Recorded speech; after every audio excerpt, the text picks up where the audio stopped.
Ready ready bye sir, ನೀವು KPCC ಅಧ್ಯಕ್ಷ ಸ್ಥಾನಕ್ಕೆ ರಾಜೀನಾಮೆ ಕೊಟ್ಟಿದ್ದೀರಿ ಅಂತ ಒಂದು ಸುದ್ದಿ ಓಡಾಡ್ತಾ ಇದೆ. ನೋಡಪ್ಪ, ನನಗೆ mentally health, physically health, political health ಎಲ್ಲ ಕರೆಕ್ಟಾಗಿದೆ. ನಾನು ಈಗ ಖರ್ಗೆ ಸಾಹೇಬ್ರು ನೋಡೋಕ್ಕೆ ಹೋಗ್ತಾ ಇದ್ದೀನಿ. ನಾನು ಈಗ ಡಿಸೆಂಬರ್ ಒಳಗಡೆ ನಾನು ಭೂಮಿ ಪೂಜೆ ಮಾಡಲೇಬೇಕು 100 ಕಾಂಗ್ರೆಸ್ ಕಚೇರಿಗೆ. ಅದಕ್ಕೆ ನಾನು ಡೇಟ್ ಫಿಕ್ಸ್ ಬೇರೆ ಮಾಡಬೇಕಾಗಿದೆ. ಈ ಎಲೆಕ್ಷನ್ ಆಗಲಿ ಅಂತ ಸುಮ್ಮನೆ ಇದ್ದೆ. ಪಾಪ ಎಲೆಕ್ಷನ್ ಟೈಮಲ್ಲಿ ಡಿಸ್ಟರ್ಬ್ ಮಾಡೋದು ಬೇಡ ಅಂತ ಸುಮ್ಮನೆ ಇದ್ದೆ. ಈಗ ಅವ್ರಿಗೆ ಪಾರ್ಲಿಮೆಂಟ್ ಎಲೆಕ್ಷನ್ನು ಶುರು ಆಗ್ತಾಯಿದೆ. ಗಾಂಧಿ ಭಾರತ ಅಂತ ಒಂದು ಪುಸ್ತಕ ಬೇರೆ ಬರೆದಿದ್ದೀನಿ. ಹಿಂದೆ ಗಾಂಧೀಜಿಯವರ 100 ವರ್ಷದಿಂದ ಯಾವ ರೀತಿ ಅಧಿವೇಶನ ಆಯಿತು, ನಾವು ಯಾವ ರೀತಿ ಅಧಿವೇಶನ ಮಾಡಿದೋ, ಈ ಮಧ್ಯದಲ್ಲಿ ಖರ್ಗೆ ಸಾಹೇಬರು ಹೆಂಗೆ ಅಧ್ಯಕ್ಷ ಆದಮೇಲೆ ಏನಾಯಿತು, ಇದೆಲ್ಲ ಕೂಡ ನಾನು ನನ್ನದೇ ಆದಂಥ ವಿಚಾರಗಳನ್ನ ಬರೆದಿದ್ದೀನಿ. ಅವೆಲ್ಲ ಡೇಟ್ ಫಿಕ್ಸ್ ಮಾಡಬೇಕು. ಯಾಕೆಂದರೆ ಡಿಸೆಂಬರಲ್ಲಿ ಅವ್ರು ಫುಲ್ ಬ್ಯುಸಿ ಆಗ್ಬಿಡ್ತಾರೆ.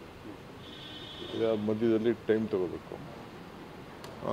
ಫೌಂಡೇಶನ್ ಡೇ ಬೇರೆ ಇದೆ, ಬೇರೆ ಬೇರೆ ಎಲ್ಲ ದಿನಗಳಿದೆ.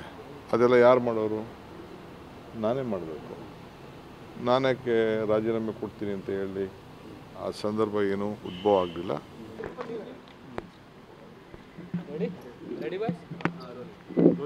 ಸರ್, ನೀವು KPCC ಅಧ್ಯಕ್ಷ ಸ್ಥಾನಕ್ಕೆ ರಾಜೀನಾಮೆ ಕೊಟ್ಟಿದ್ದೀರಿ ಅಂತ ಒಂದು ಸುದ್ದಿ ಓಡಾಡ್ತಾ ಇದೆ. ನೋಡಪ್ಪ, ನನಗೆ mentally health, physically health, political health ಎಲ್ಲ ಕರೆಕ್ಟಾಗಿದೆ. ನಾನು ಈಗ ಖರ್ಗೆ ಸಾಹೇಬ್ರು ನೋಡೋಕ್ಕೆ ಹೋಗ್ತಾ ಇದ್ದೀನಿ. ನಾನು ಈಗ ಡಿಸೆಂಬರ್ ಒಳಗಡೆ ನಾನು ಭೂಮಿ ಪೂಜೆ ಮಾಡಲೇಬೇಕು 100 ಕಾಂಗ್ರೆಸ್ ಕಚೇರಿಗೆ.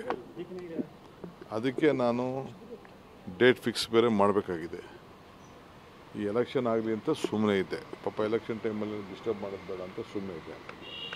ಈಗ ಅವ್ರಿಗೆ ಪಾರ್ಲಿಮೆಂಟ್ ಎಲೆಕ್ಷನ್ನು ಶುರು ಆಗ್ತಾಯಿದೆ. ಗಾಂಧಿ ಭಾರತ ಅಂತ ಒಂದು ಪುಸ್ತಕ ಬೇರೆ ಬರೆದಿದ್ದೀನಿ. ಹಿಂದೆ ಗಾಂಧೀಜಿಯವರ 100 ವರ್ಷದಿಂದ ಯಾವ ರೀತಿ ಅಧಿವೇಶನ ಆಯಿತು, ನಾವು ಯಾವ ರೀತಿ ಅಧಿವೇಶನ ಮಾಡಿದೋ, ಈ ಮಧ್ಯದಲ್ಲಿ ಖರ್ಗೆ ಸಾಹೇಬರು ಹೆಂಗೆ ಅಧ್ಯಕ್ಷ ಆದಮೇಲೆ ಏನಾಯಿತು, ಇದೆಲ್ಲ ಕೂಡ ನಾನು ನನ್ನದೇ ಆದಂಥ ವಿಚಾರಗಳನ್ನ ಬರೆದಿದ್ದೀನಿ. ಅವೆಲ್ಲ ಡೇಟ್ ಫಿಕ್ಸ್ ಮಾಡಬೇಕು. ಯಾಕೆಂದರೆ ಡಿಸೆಂಬರಲ್ಲಿ ಅವ್ರು ಫುಲ್ ಬ್ಯುಸಿ ಆಗ್ಬಿಡ್ತಾರೆ. ಇದರ ಮಧ್ಯದಲ್ಲಿ ಟೈಮ್ ತಗೋಬೇಕು. ಫೌಂಡೇಶನ್ ಡೇ ಬೇರೆ ಇದೆ, ಬೇರೆ ಬೇರೆ ಎಲ್ಲ ದಿನಗಳಿದೆ. ಅದೆಲ್ಲ ಯಾರು ಮಾಡೋರು? ನಾನೇ ಮಾಡಬೇಕು.